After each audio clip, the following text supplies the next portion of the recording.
Hi everyone, my name is Lena. Today I will be introducing you to Jon Nguyen, one of the youngest real estate agents. So, hey Jonathan, may I get an introduction about how old you are and Yeah. what you do and how did you become getting your license in real estate? Of course. So, hi guys, my name is Jonathan Nguyen. I'm sure you've seen me multiple times on Lena's social media already. I've been working with her for a couple of months here with Premier Team Real Estate. I'm 20 years old, and I've been working in the real estate industry itself for almost a year now. I started last summer, so since we're approaching August here, or I guess halfway through August, approaching September, it's pretty safe to say I've been working here for a year. I work with Premier Team Real Estate. Me and Lena have been working together in that brokerage since. And to answer your first question, just to follow up with my introduction about how it is working as a young real estate agent, it's great. I mean, I'm 20 years old, so getting the experience in working in a professional real world industry is really valuable for me. Of course, I know most of my peers and everything my age are going to college at the moment, and there's nothing wrong with that. I just thought college wasn't for me at the moment. Obviously, I mean, I can pick it up anytime, and that's what's great about education. Being able to dive headfirst into a real job and get the experience by working with real people.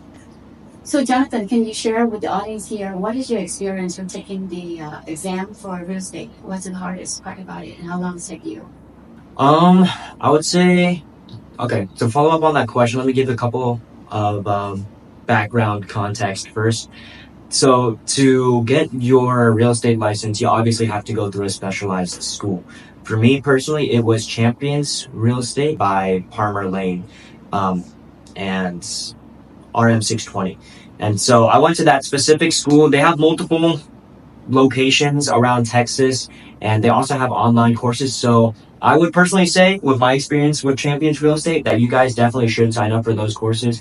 I know Aceable also has a real estate thing, Aceable being an online stuff, but because we're located in the state of Texas, they don't have the authority to issue you real estate education specifically for the state of Texas. If you're located anywhere else in the U.S., when I was doing my research to find out where I can grab a testing facility and a specialized school to go to, Aceable unfortunately was restricted, and that's just what I found out myself on their website. However, Champions, I mean, yes, I would definitely recommend it. In that school itself, I spent 2 weeks learning. The classes are scheduled every week, every month, and they just keep going. They have instructors leading every single class. There's around 7 courses that you need to get a passing quiz score for as a pre-qualification to move on to to get your graduation certificate. And throughout those 7 courses, they run all month, every week, sometimes a little bit different per month because they navigate through the holidays, but they do provide you textbooks and all those resources, and you do have everything. You just head in there, sit down, and get taught by an instructor for, I believe, 5 hours, 3 to 5 hours per course, and that grabs you the CE certifications per unit to move on and get your certification. Just to add, there is a requirement of 180 hours credit. That's and right. then when you completed that, like the courses that Jonathan took, there's an exam, there's a national exam, and there's also state law exam. Jonathan has been through that. Experience learning and taking the tests themselves weren't that hard. Again, after every single class, and there's 7 of them, you are given a 10-question quiz. And this might be outdated by the time this video gets released because I've been a year ago. But you have a 10-question quiz. Those quizzes are relatively simple. They're straight from the book. And as long as you are paying attention and highlighting and going through the instructor and asking your questions about whatever units you cover through the textbooks that they give you, by the way, that is included in your education plan for when you sign up for the school, you should be just fine.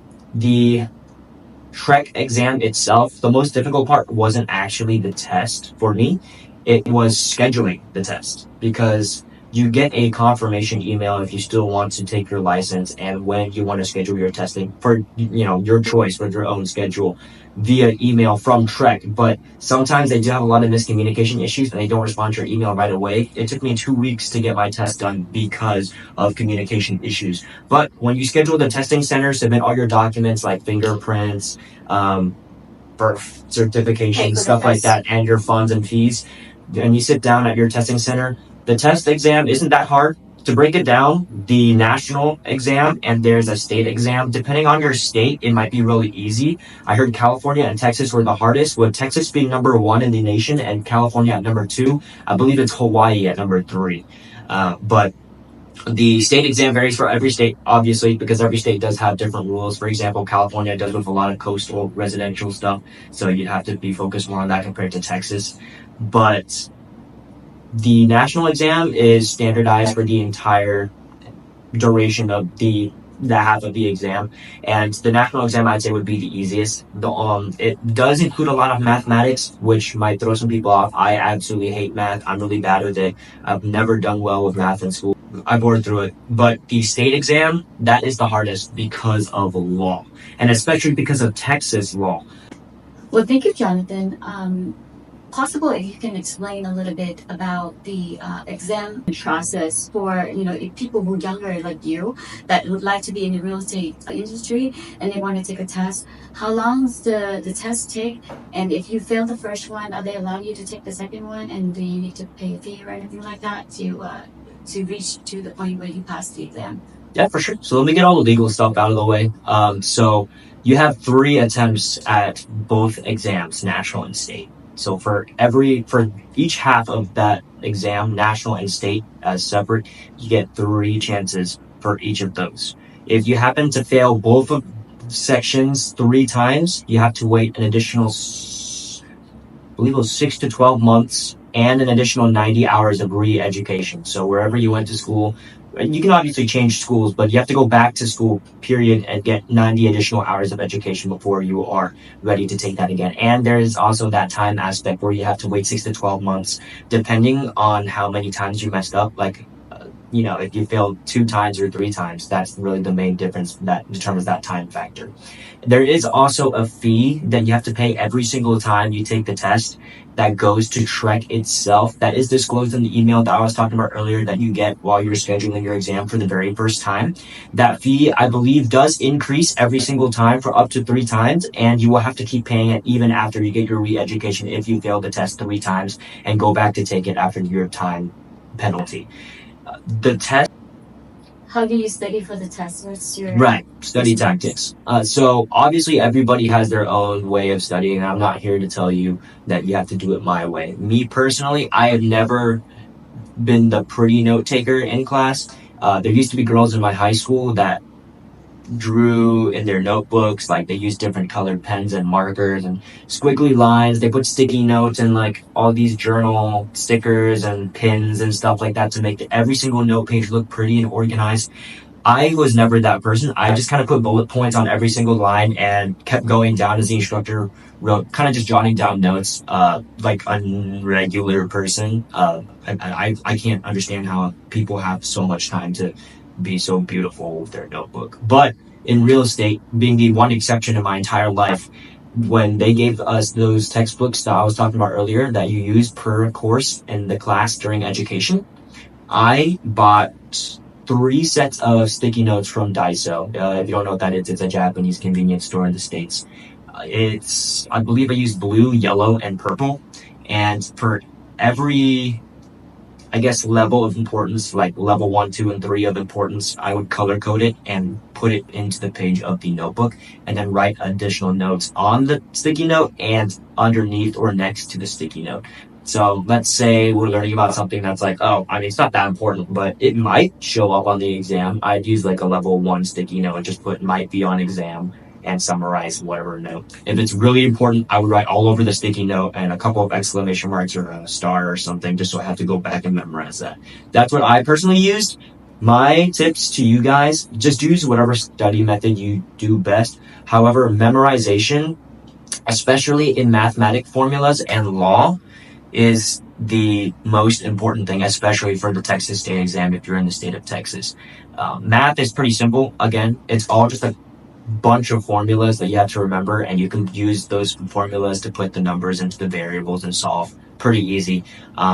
If I have to give a difficulty rating, I would say it's on the pre-calculus level for high school students. It shouldn't be that much harder than that. Also, I know Chamberlain School have like practice exam. Have you attempt to do that? No, I did not do those at all. I thought they were a waste of time. I did use practice exams on their not on their website, but on Quizlet actually. If you go on Quizlet, which if you don't know, I mean it's been a resource for a long time. It's a free website. There is a paid, like professional premium, whatever version if you want to pay for it. But it's a website that creates flashcards for you on your computer, and you can flip through and use them as digital flashcards. And they also use those flashcards to make quizzes and stuff for you. There's a bunch of national and state exam for real estate resources on there from other realtors that use that website.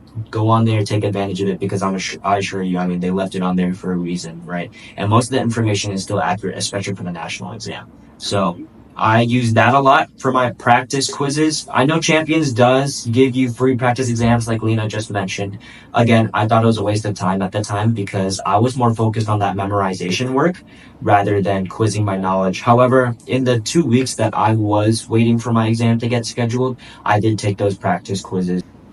All right. Thank you so much, Jonathan, for your time today. And thank you for giving information for the young people who would like to be in the real estate industry and how to take the exam and prepare to be a real estate agent. Next conversation we're going to talk about is the experience of the young real estate agent in the market.